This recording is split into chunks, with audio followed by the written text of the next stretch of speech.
Hello दोस्तों, नमस्कार। स्वागत है आपको हमारे इस यूट्यूब चैनल पे। और आज के इस क्लास में मैं आपको एससीसी यानी कि सिंपल क्यूबिक जो सेल है, एससीसी और बीसीसी और एफसीसी, इन सब के जो परमाणविक त्रिज्या होता है वो आप निकालना सीख गए होंगे।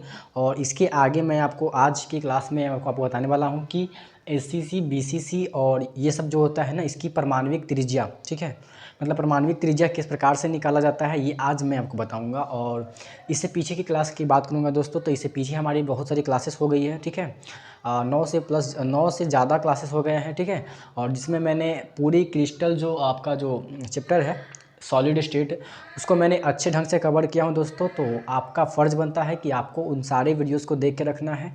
और उन सारी वीडियोज़ को देखने के बाद आपको एक सीक्वेंस मिल जाएगा, एक पैटर्न मिल जाएगा, ताकि आप हर एक क्लास को आप अटेंड कीजिएगा। तो आपको बहुत ही अच्छा से मज़ा आएगा पढ़ने में। और पढ़ने में मज़ा आएगा तो दोस्तों, तो आपके लिए ये चैप्टर बहुत ही ज़्यादा आसान बन जाएगा, ठीक है। तो इसके लिए आपको पूरा ऊपर में जो है ना, पूरा वीडियोज़ का जो प्लेलिस्ट होगा आपको ऊपर आइटम मिल जाएगा, आपको वहाँ से देख लीजिएगा, नहीं तो आपको डिस्क्रिप्शन बॉक्स मिल जाएगा। आज के इस क्लास में मैं आपको एससीसी और जो बीसीसी और जो एफसीसी होता है, इसके परमाणविक त्रिज्या निकालना सिखाऊंगा कि इसके परमाणविक त्रिज्या को किस प्रकार से निकाला जाता है, ठीक है।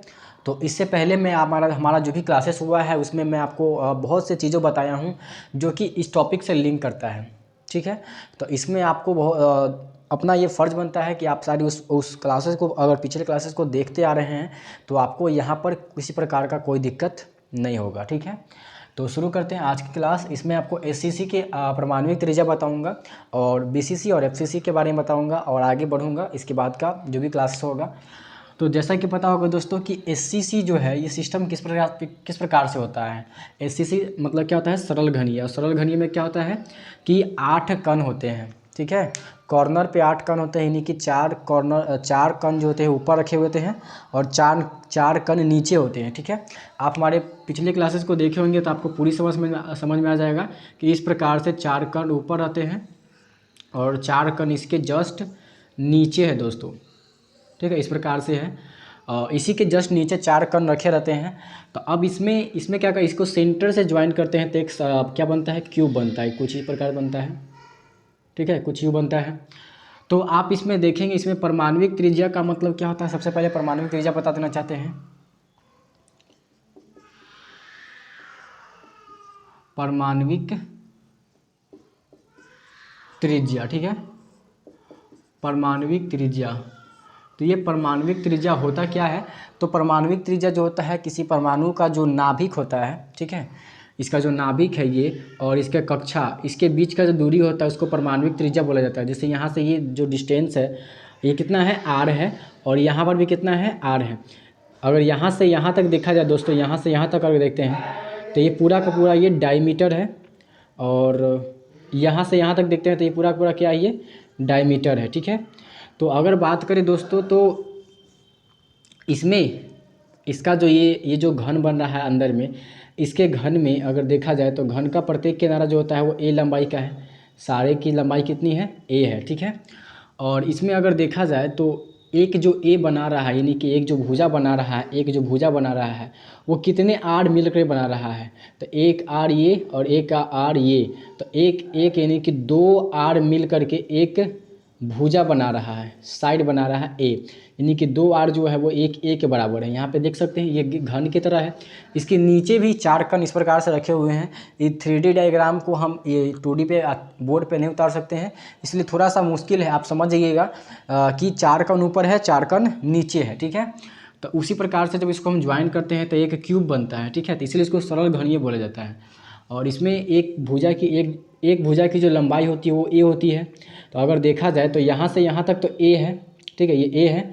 और ए जो है वो 2 गो आर, यानी कि यहाँ से यहाँ तक एक आर है, ठीक है, और यहाँ से यहाँ तक एक आर है। तो 2 गो आर मिल करके क्या बना रहा है, एक भुजा बना रहा है। तो इस प्रकार से यहाँ पे आप देख सकते हैं।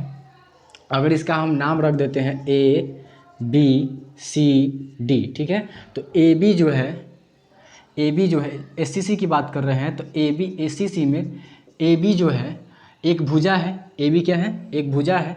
तो ए बी जो भुजा है वो कितने त्रिज्या के बराबर है, तो ए गो और ए गो, 2 गो आर के बराबर है, ठीक है, 2 गो आर के बराबर है। और ए बी का मान कितना है, तो ए बी जो है वो एक भुजा है। तो एक भुजा की लंबाई को हम ए बोल देते हैं, तो ए बराबर क्या हो जाता है, 2 आर हो जाता है, ठीक है।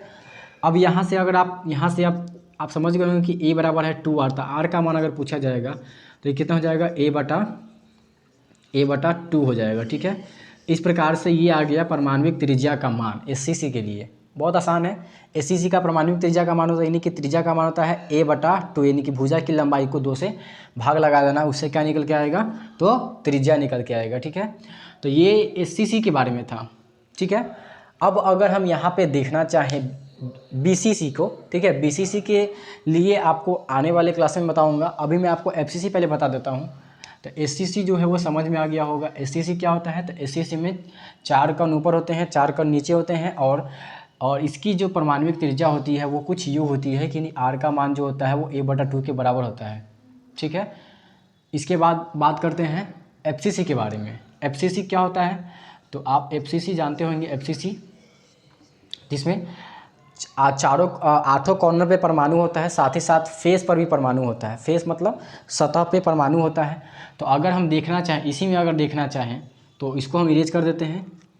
ठीक है, तो इसमें अगर हम देखना चाहें FCC का मान अगर देखना चाहें तो FCC को किस प्रकार से निकाला जा सकता है, तो इसमें क्या होता है, चारों कोनों पे तो 8 कोने पे तो परमाणु होता ही है, और साथ ही साथ फेस पे भी होता है। तो कुछ यूँ होता है इसका संरचना। ठीक है,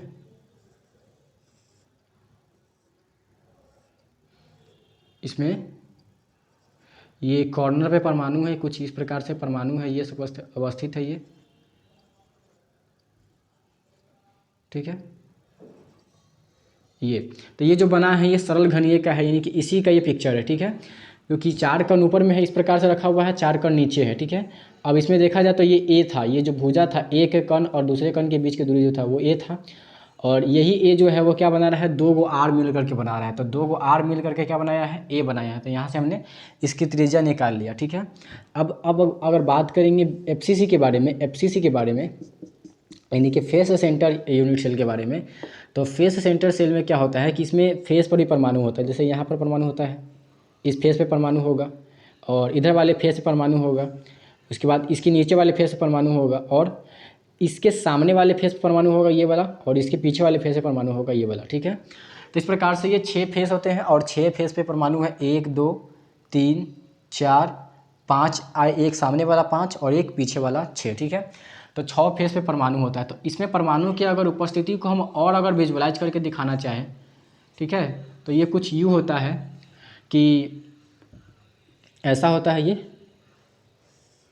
ठीक है, एक परमाणु एक फेस पे अगर देखना चाहे तो एक परमाणु एकदम बीच में होता है, और एक परमाणु ऐसा होता है, और एक ऐसा होता है।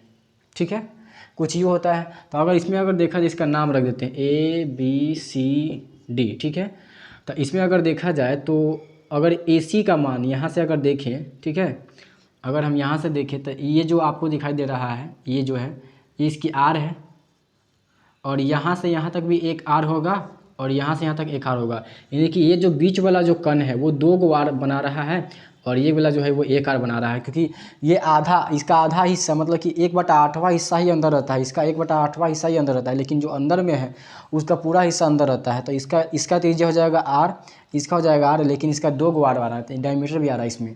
ठीक है, तो अब अगर हम इसमें लिखना चाहें DB का मान, ठीक है, तो FCC के लिए बता रहा हूँ, DB जो है वो बराबर हो जाएगा आपके ये 4 R के बराबर हो जाएगा, क्योंकि 1 गो R यानी कि 4 गो R है, तो 4 गो R के बराबर हो जाएगा। इसको मैं एक इक्वेशन मान लेता हूँ।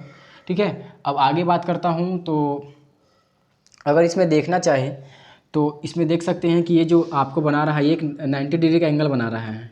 ठीक है, जिसमें पता है आपको कि यहाँ से यहाँ तक की जो लंबाई है ये भुजा है, घन का एक किनारा है, इसकी लंबाई भुजा A होता है, ये भी A है, ये भी A है, और ये भी A है। ठीक है, तो अगर हम इसमें पाइथागोरस थ्योरम लगाए AB और D, त्रिभुज ABD में, त्रिभुज ABD में, त्रिभुज ABD में, इसको ऐसे लिख देता हूँ DAB। ठीक है, क्योंकि यहाँ पे 90 डिग्री का एंगल बन रहा है, तो लिख देता हूँ त्रिभुज DAB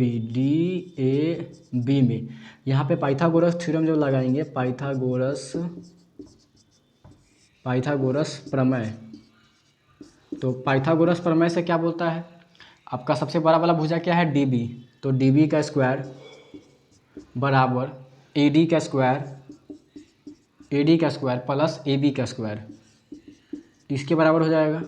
अच्छा डी बी का स्क्वायर अगर देखना चाहे तो डी बी का स्क्वायर हम निकाल रहे हैं, डी बी का स्क्वायर बराबर ए डी कितना है, ए से लेकर के डी तक घन का एक किनारा है जिसकी लंबाई है ए, तो ए स्क्वायर प्लस ए बी कितना है, तो ए बी भी एक घन का किनारा ही है, देखा जाए तो ए से लेकर के बी तक की लंबाई कितना है, ए है, तो इसको भी ए स्क्वायर कर देंगे। तो डी बी स्क्वायर बराबर आ जाएगा ए स्क्वायर कितना आ जाएगा, 2 गो ए स्क्वायर। अब यहाँ से डी बी का मान अगर निकालना चाहे तो स्क्वायर उधर जाएगा तो अंडर रूट में चला जाएगा 2a स्क्वायर, ठीक है। तो अब यहाँ से जो डी बी का मान आएगा वो आ जाएगा अंडर रूट 2 और a, ठीक है। तो डी बी का मान यहाँ से अंडर रूट 2a आया है और यहाँ से डी बी का मान क्या आया है, समीकरण 1 से 4r, और यहाँ से डी बी का मान क्या आया है, अंडर रूट में 2a। तो समीकरण 1 और समीकरण 2 दोनों जो है वो डी बी का मान है, इसमें भी डी बी का मान है, इसमें भी डी बी का मान है, यानी कि LHS, इसका LHS बराबर है तो RHS को हम इक्वेट कर सकते हैं। तो जब हम RHS को इक्वेट करेंगे दोस्तों तो यहाँ देखिए, तो 4r यहाँ पे लिखते हैं, 4r जो है ये बराबर हो जाएगा किसके, अंडर रूट में 2a के, ठीक है। तो यहाँ से r का मान अगर लिखना चाहे, चाहे a का मान अगर लिखना चाहे, पहले a का मान लिख लेते हैं, तो ये 4r हो जाएगा ऊपर में और ये अंडर रूट 2 नीचे आ जाएगा, ठीक है। तो अब यहाँ से a बराबर 4 को लिख सकते हैं 2 इंटू 2 और इंटू में r है और नीचे में क्या है, रूट अंडर 2। तो यहाँ से 1 से 1 2 ये 2 कट जाएगा तो यहाँ से आ जाएगा a बराबर 2 रूट 2r, क्योंकि ये जो 2 है ये तो कट गया है, क्योंकि 2 को हम लिख सकते हैं अंडर रूट में 2 गुने 2, ये रूट अंडर 4 आ जाएगा, 4 का कितना निकलता है 2। तो यहाँ से 1 रूट 2 कट गया तो बच गया 1 रूट 2, तो 2 रूट 2 इंटू में क्या था, एक r था, ठीक है। तो इस प्रकार से a का मान आ गया क्या, 2 रूट 2 और r। तो यहाँ से r का मान क्या आ जाएगा, r का मान इधर चला जाएगा तो a बटा 2 रूट 2, तो ये r का मान निकल के आ गया परमाणु। यहाँ से त्रिज्या इसका आ गया, इसका त्रिज्या कितना आया, BCC के लिए, BCC जो है यहाँ पे, BCC नहीं सॉरी FCC के लिए जो त्रिज्या का मान आया है वो कितना है, a बटा 2 रूट 2, और SCC के लिए हमने निकाल के बता दिया था r का मान कितना आया है, a बटा 2। तो ये जो था वो FCC और SCC की परमाणविक त्रिज्या हम निकाल के बताए हैं। उम्मीद है आपको पूरा का पूरा जो है वो समझ में आ गया होगा। अब रही बात BCC के बारे में, तो BCC की जो परमाणविक त्रिज्या है वो उसको मैं आपको आगे आने वाले क्लास में मैं निकाल के बता दूंगा, ठीक है। क्योंकि अगर ये क्लास जो होगा वो काफ़ी ज़्यादा लेंथी हो जाएगा तो फिर आप लोग को दिक्कत आ सकता है। तो ये जो था इसमें पैटर्न है दोस्तों, आपको समझना पड़ेगा इस चीज़ों को कि SCC के परमाणु त्रिज्या काफ़ी आसान है, r का मान जो होगा था वो a बटा 2 होता है, ठीक है। और जो FCC है, FCC के परमाणु त्रिज्या जो होता है वो कितना होता है, r का मान जो होता है वो a बटा 2 रूट 2 होता है। तो इन सारी चीज़ों को आप लिख भी लीजिएगा ताकि आपको आगे आने वाले चीज़ों में दिक्कतें नहीं आए। और इसको जब आगे आने वाला जो टॉपिक होगा हमारा पैकिंग एफिशिएंसी यानी कि संकुलन क्षमता, उसको जब पढ़ेंगे तो इसमें उसका यूज होगा, इसीलिए मैं आपको पहले इसको बता दिया हूँ। उसके बाद हमारा संकुलन क्षमता का सेशन होगा, उसमें हम लोग क्लास करेंगे, ठीक है। तो उसके बाद मैं उसमें जब बताऊँगा तो इसमें इसका यूज हो जाएगा, इसलिए आपको क्या करना है, इस चीज़ों को लिखते हुए चलना है। तो SCC और FCC हो गया है, आगे आने वाला जो क्लास होगा हमारा वो BCC की हो जाएगा, BCC की परमाणविक त्रिज्या हम निकाल के बता देंगे, ठीक है। तो आपको क्या करना है, इन सारी चीज़ों को लिख भी लेना है। और फिर आज के लिए बस इतना ही, फिर मिलते हैं अगले सेशन में, तब तक के लिए बाय एंड टेक केयर।